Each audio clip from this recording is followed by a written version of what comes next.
presente, dar la bienvenida principalmente a don Lamberto Cisterna, ministro de la Excelentísima Corte Suprema, la señora Andrea Muñoz Sánchez, también ministro de la Excelentísima Corte Suprema,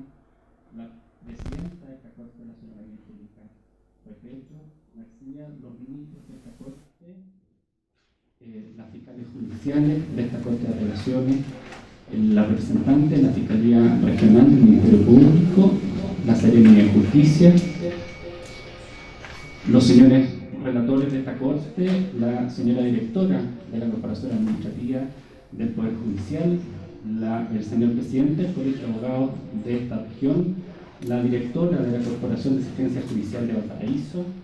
la señora presidenta de la directiva de la Asociación Regional de Magistrados, el señor presidente regional de la APRAJUR, señores magistrados presentes y invitados en general. Esta Corte de Apelaciones, en conjunto con la Excelentísima Corte Suprema y principalmente con don Lamberto Cisterna Rocha, en su calidad de ministro coordinador del proyecto de protocolo iberoamericano del máximo tribunal de este país, se encuentra y está presentando los instrumentos de actuación judicial para mejorar el acceso a la justicia de los grupos vulnerables. Principalmente dos instrumentos. El primero de ellos, el protocolo iberoamericano de actuación judicial para mejorar el acceso a la justicia de los grupos vulnerables, y en segundo lugar, las 100 reglas de Brasilia. Estos instrumentos lo que pretenden es establecer reglas mínimas de actuación que garantizan el derecho a acceso a la justicia, especialmente en el caso de personas en situación de vulnerabilidad. Es en este contexto que se está organizando una serie de presentaciones dirigidas a los operadores de justicia, partiendo y iniciándose esto en la región de Valparaíso, principalmente en esta Corte, sobre el tema casos de violencia de género contra la mujer. Para estos efectos, entonces, en un primer lugar, nos presentará y nos contextualizará en estos instrumentos y su utilidad dentro del Poder Judicial el ministro coordinador del proyecto de Lamberto Cisterna, para luego continuar con doña Andrea Muñoz sobre la presentación del programa de acción del Poder Judicial en materia de género 2015-2016. Su señoría tiene el micrófono. Muchas gracias. Amigas y amigos, agradezco profundamente este momento que expresa el resultado de un esfuerzo mancomunado de la Corte Suprema a través de su Dirección de Asuntos Internacionales y esta Corte de Valparaíso, que han puesto su empeño en organizar y realizar el primer seminario de un ciclo de 5 destinado a difundir el protocolo iberoamericano sobre acceso a la justicia de personas vulnerables. El buen éxito de este esfuerzo se refleja en la apreciada presencia de todos ustedes en este salón de la Corte porteña. Presencia que muestra no solo la correspondencia a una indicación que les hemos formulado, sino también y principalmente el interés por conocer los instrumentos aprobados por los protocolos judiciales de Iberoamérica y que nos corresponde ahora aplicar. Sean bienvenidos a este encuentro, cuyo tema específico lo constituyen las situaciones de género y la violencia contra la mujer. Nos congratulamos de contar con el apoyo de distinguidos panelistas: la señora Andrea Muñoz, ministro de la Corte Suprema y encargada de género de la Corte Suprema; don Manuel Núñez Poblete, abogado y profesor de Derecho Constitucional de la Escuela de Derecho de la Pontificia Universidad Católica de Valparaíso y consejero del Instituto Nacional de Derechos Humanos; la señora María Angélica Repeto, presidenta de esta Corte; la doctora Claudia Poblete, filóloga y docente de la Escuela de Derecho de la Pontificia Universidad Católica de Valparaíso; y la señora Luis Río Seco, jueza de familia de Quillota. Cada uno de ellos analizará los diversos aspectos que es posible tocar en este ciclo. Y contamos, por cierto, con la gratificante presencia de todos ustedes. Muchas gracias por asistir a este evento. Esta primera exposición se titula Desde las reglas de Brasilia al protocolo iberoamericano de actuación judicial frente a personas vulnerables, y pretende presentar una somera idea de la evolución que han experimentado los poderes judiciales de Iberoamérica en cuanto a su posición frente al acceso a la justicia de las personas vulnerables. La idea es que los poderes judiciales desde hace unos cuantos años han comenzado a preocuparse específicamente de este tema de las personas vulnerables y su acceso a la justicia, y por cierto, la mejor manera de facilitar el acceso a la justicia de estas personas. En un principio existía la dispersión, esto es, cada país, cada poder judicial actuaba a su manera frente a estas personas y sin considerar mayormente su especial condición. Luego, en 2002, en la 7ª Cumbre Iberoamericana de Presidentes de Corte Suprema y Tribunales Supremos de Justicia, surge la Carta de los Derechos de las Personas ante la Justicia en el Espacio Judicial Iberoamericano, uno de cuyos apartados se titula Una justicia que protege a los más débiles. La Carta marca un relevante momento de madurez, el paso de la dispersión a la unidad, a una visión conjunta y consciente de los poderes judiciales respecto a las personas vulnerables, con más un compromiso de acción que se reafirmará luego, en 2008, con las 100 reglas de Brasilia, aprobadas en la cumbre número 14. Estas reglas van más allá de los buenos principios de actuación, porque siguen la senda de las buenas prácticas, formulan una serie de recomendaciones que pueden resultar de utilidad tanto en la elaboración de las políticas judiciales como en la aplicación de las mismas por parte de los servidores y operadores del sistema de justicia. En definitiva, establecen los estándares básicos para garantizar el acceso a la justicia de las personas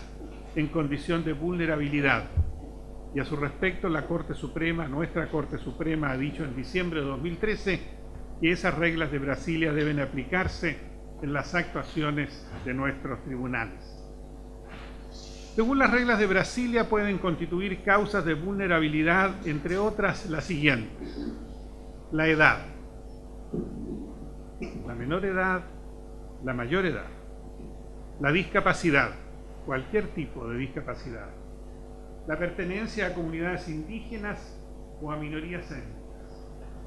la victimización, la migración y el desplazamiento interno, la pobreza, el género, la privación de libertad. Esa situación de vulnerabilidad aumenta cuando concurren varias circunstancias de ellas en una persona. Esto es lo que se ha denominado interseccionalidad, que nos permite determinar la manera en que distintas identidades confluyen en una misma persona. Por ejemplo, niños migrantes,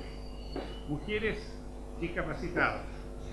mujeres y menores desplazados como consecuencia de conflictos armados,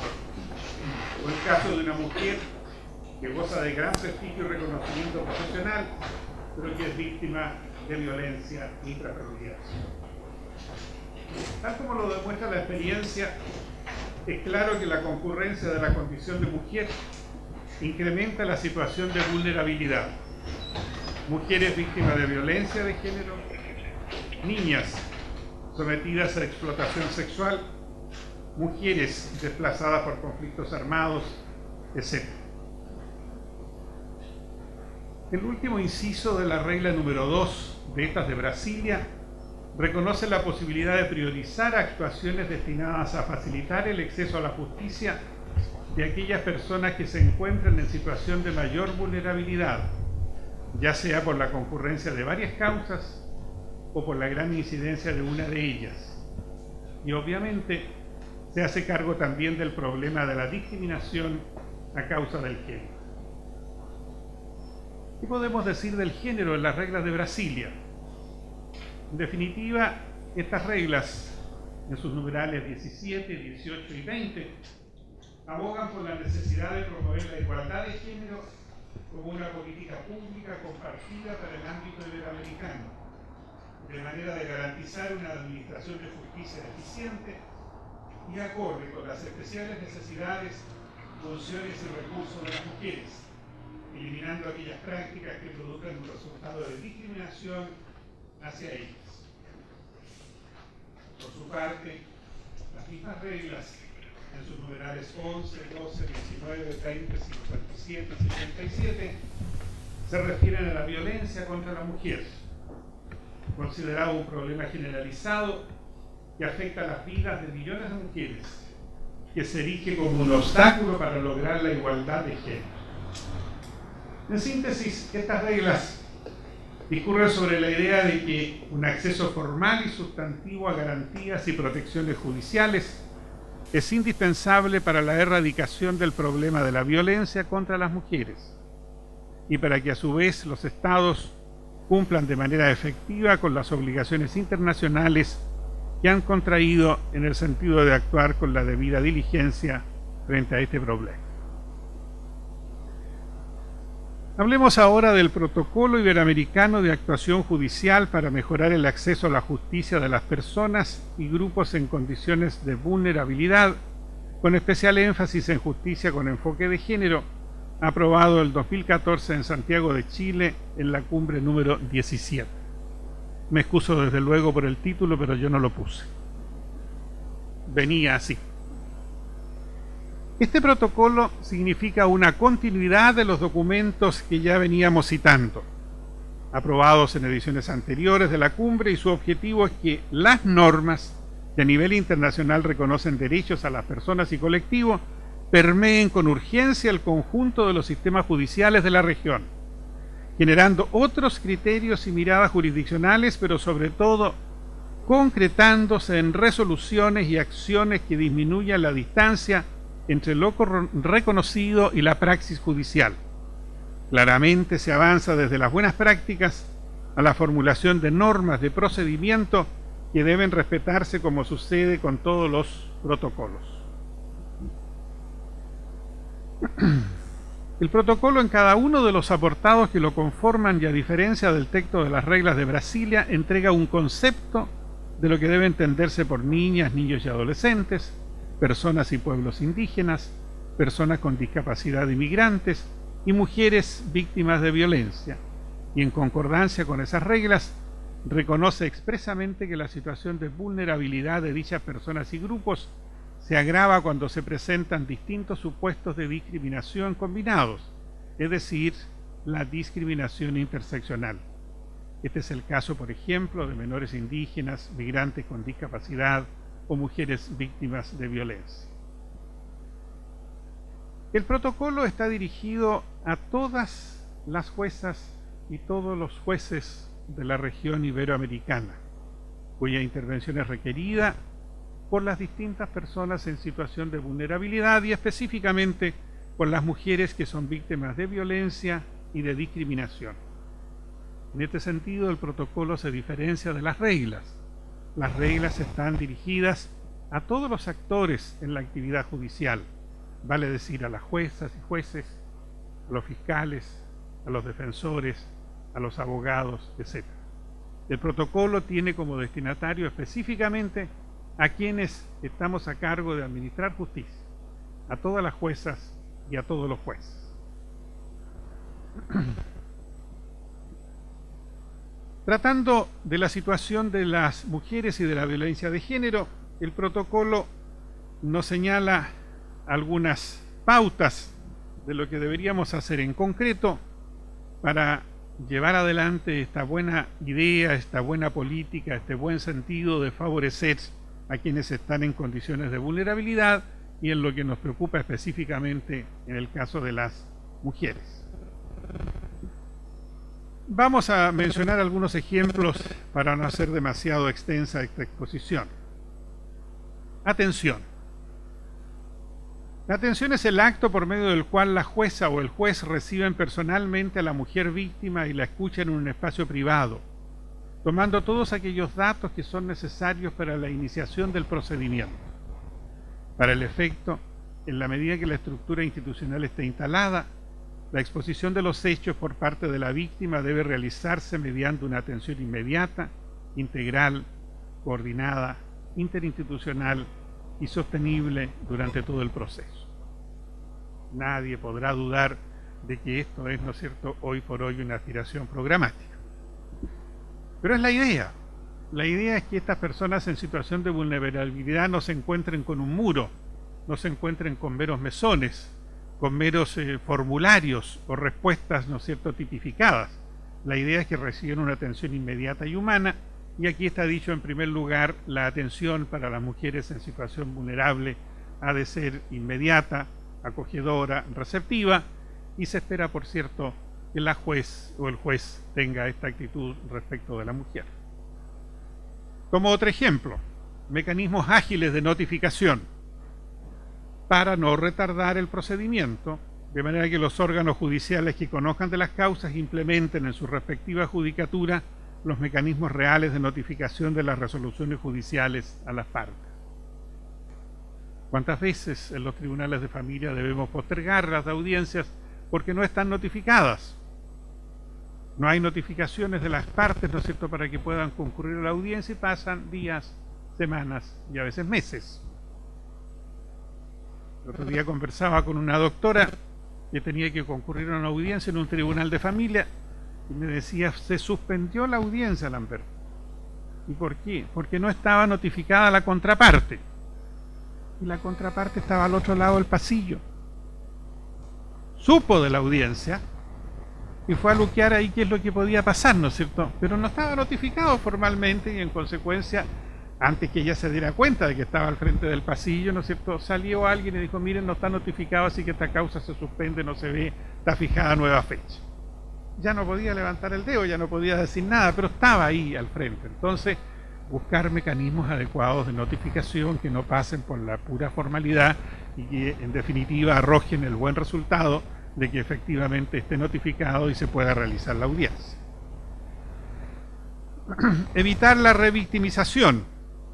Los jueces y juezas deben tomar las medidas efectivas y reales para evitar que las víctimas directas e indirectas padezcan actos revictimizantes, sobre texto de procedimientos legales, y realizar todos aquellos actos que tiendan a no producir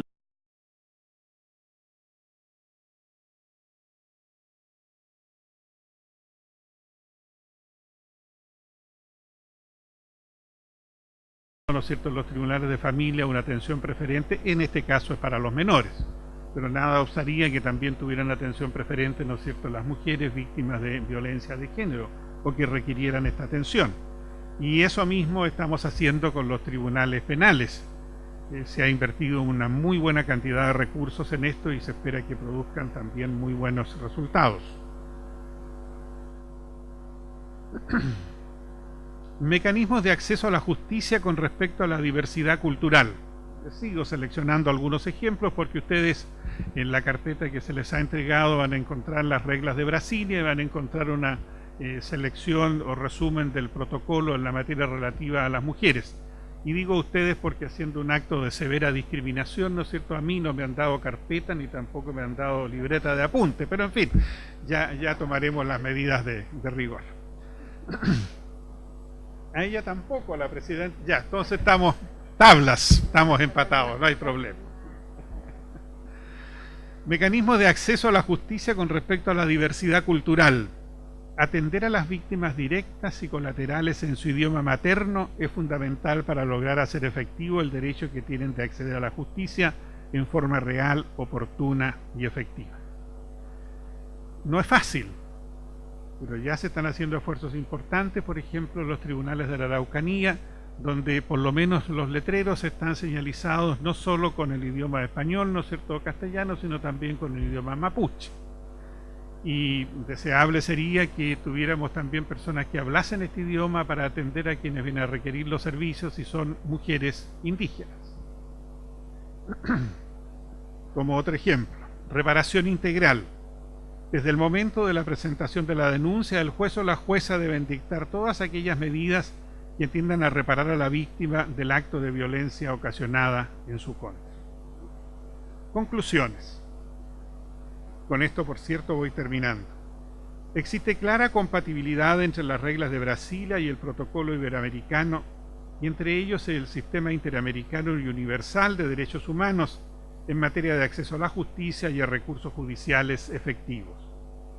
Tanto las reglas como el protocolo reconocen que también el Poder Judicial, y no solo el Ejecutivo,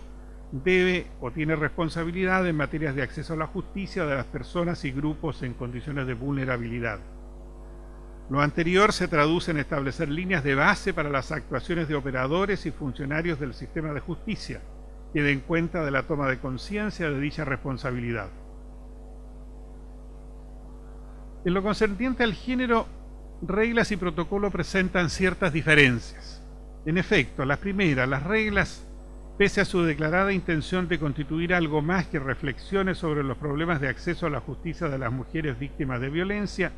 se limitan a enunciar ciertas ideas matrices, o en otras palabras, a determinar los mínimos aceptables en un proceso judicial en que se vea involucrada una mujer.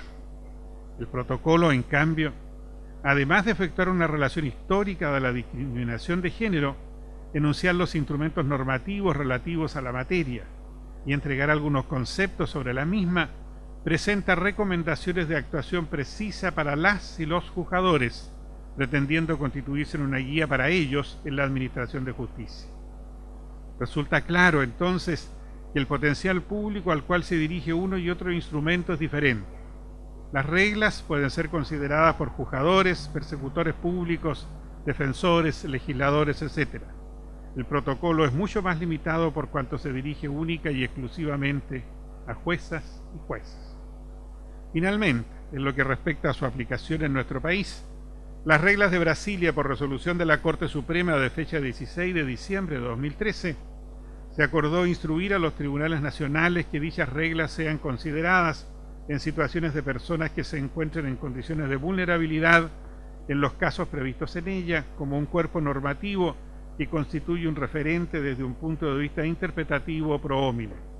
El protocolo, debido a su reciente elaboración, se encuentra aún en una fase primera de difusión, y es lo que estamos haciendo en este momento. De nuevo, muchas gracias a todas y todos por su asistencia.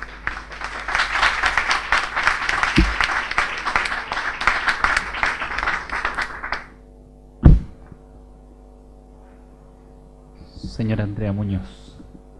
para los efectos de las preguntas, vamos a dejar al final las preguntas a los tres expositores en esta primera etapa.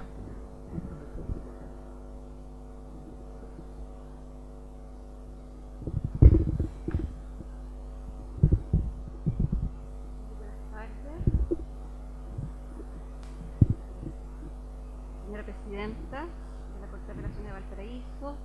ministras, ministros, fiscales, relatores, juezas, jueces, autoridades, señora directora de la Corporación de Asistencia Judicial, Seremi de Justicia, veo a la exministra de Justicia también aquí con nosotros, amigas, amigos. Yo quisiera comenzar mi intervención de la misma forma en que lo hice en el seminario que se hizo en Santiago en noviembre del año pasado, organizado también por Lamberto. Esto es recordando un par de casos que ilustran la necesidad de establecer una regulación como la que hoy día nos convoca. Como algunos de ustedes probablemente sabrá, como muchos de ustedes probablemente saben, la Corte Interamericana de Derechos Humanos en el caso Campo Algodonero, conocido caso Campo Algodonero, concluyó que desde 1993 y hasta el año 2005, si bien no existe certeza en cuanto a las cifras, se perpetuaron aproximadamente 379 asesinatos de mujeres y niñas en Ciudad Juárez, estado de Chihuahua, al norte de México. Los crímenes se caracterizaron por presentar altos grados de violencia, incluida la sexual, y la Corte concluyó que en general fueron influenciados por una cultura de discriminación contra la mujer, la cual incidió en la forma en que se perpetraron los crímenes, así como en la respuesta estatal frente a la investigación y sanción de los mismos.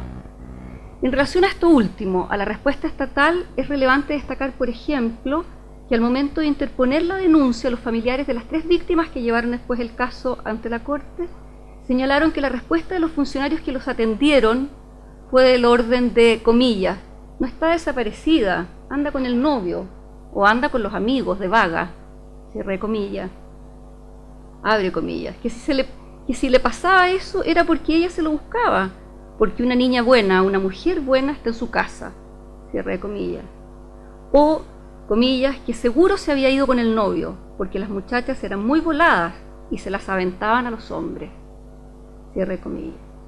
En la decisión, la Corte declara por unanimidad que el Estado de México actuó conforme a un patrón de indiferencia acerca de la situación crónica de violencia contra las mujeres y las niñas en Ciudad de Juárez, perpetuando su situación de discriminación. Por otro lado, en el año 2010, ante el Comité de la CEDAW, la Comisión para la Eliminación de todas formas de discriminación de las Naciones Unidas,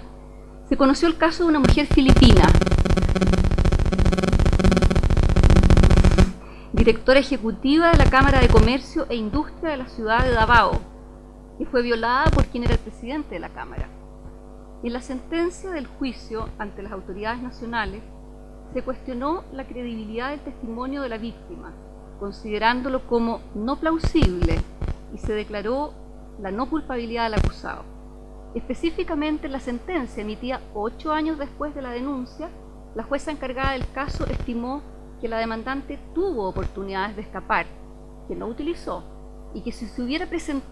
presentado una verdadera resistencia del acusado, un hombre de 60 años no habría podido continuar con la violación y no hubiera podido eyacular.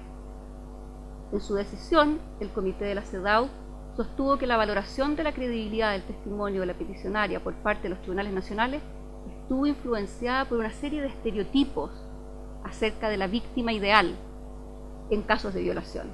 El comité declaró al Estado responsable por incumplir con su obligación de tomar medidas apropiadas para modificar y abolir no solo las leyes y regulaciones existentes, sino también las costumbres y prácticas que constituyen discriminación contra la mujer. El objeto del protocolo es contribuir a que situaciones como las relatadas no se repitan nunca más. Contribuir, nada más, por cierto. Y en esa perspectiva, como ha dicho Lamberto, pretende dotar de herramientas prácticas a los jueces y juezas de la región que tiendan a garantizar el acceso real a la justicia de las mujeres y la protección de su vida, libertad e integridad, a fin de propender a un mundo en que las mujeres vivan una vida libre de violencia y ejerzan plenamente sus derechos. Cuando me invitaron a este seminario, pensé de inmediato en aprovechar la oportunidad para dar a conocer el plan de trabajo que el Pleno de la Corte Suprema aprobó en el mes de febrero recién pasado, orientado a incorporar la perspectiva de género en el Poder Judicial. Escuchen bien, tendiente o orientado a incorporar la perspectiva de género en el Poder Judicial. Si bien desde ya hace algunos años la Corte ha venido desarrollando iniciativas y participando en diferentes actividades, prueba es de todo lo que nos ha contado Lamberto, a nivel nacional o internacional, en relación con la temática de género, y aquí teníamos a una ministra destacada como la Rosa María Maggi, que estaba a cargo de los asuntos de género, lo relevante es que ahora hemos dado un paso más al contar con una propuesta de trabajo intencionada en esa dirección y que en líneas generales, como vamos a verlo a continuación, considera acciones a corto y a largo plazo con miras a poder elaborar en un futuro próximo una política de igualdad de género, como tienen muchos otros países, como un instrumento de planificación que le dé coherencia y unidad a las diferentes acciones que se realicen. Pero, ¿qué queremos decir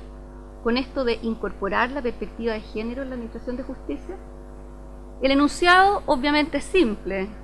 y sin embargo encierra un compromiso de enorme trascendencia para los órganos de justicia, en la medida que implica que al momento de juzgar, al momento del juzgamiento, la interpretación y la aplicación del derecho debe estar desprovista de los mitos y los estereotipos sexistas que tienden a condicionar la forma en que percibimos la realidad.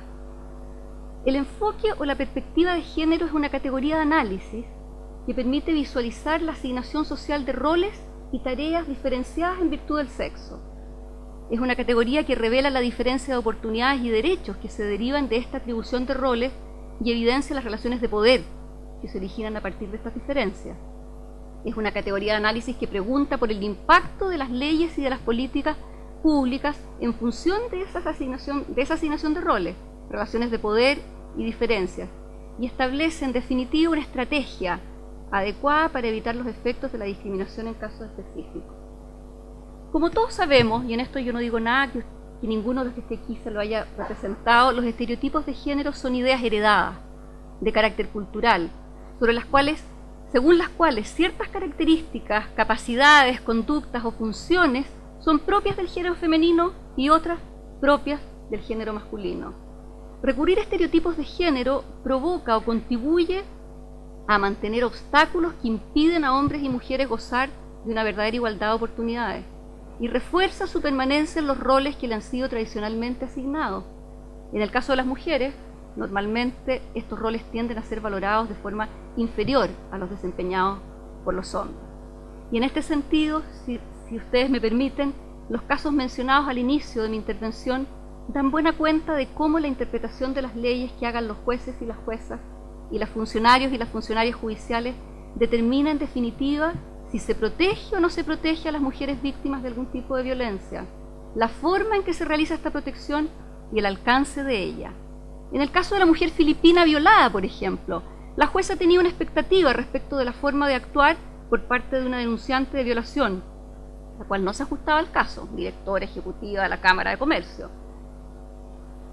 En el caso del campo algodonero, son evidentes la discriminación y los prejuicios de los funcionarios judiciales respecto del comportamiento adecuado de una niña o una mujer en una determinada situación. Juzgar con perspectiva de género implica entonces no solamente subsumir los hechos en una determinada norma con prescindencia de quien se trate, significa cuestionar la neutralidad de las normas, a pesar de estar escritas en un lenguaje aparentemente imparcial. Implica examinar la concepción del sujeto que subyace a esas normas y las visiones estereotípicas que las sostienen, lo que en ningún caso menoscaba la independencia ni la imparcialidad de los jueces y las juezas. El desafío que nos planteamos en consecuencia con el plan de trabajo que ahora mismo vamos a revisar es poder incidir, por una parte, en el ámbito de la administración de justicia propiamente tal, sensibilizando a juezas y jueces para que a la hora de ejercer la función jurisdiccional sean capaces de interpretar y aplicar el derecho sin mitos ni estereotipos de género. Y por la otra, no menos importante, influir en el funcionamiento interno del Poder Judicial, de la institución como organización, de manera que sea un lugar. El plan de trabajo, si ustedes me permiten, con un PowerPoint que yo traigo.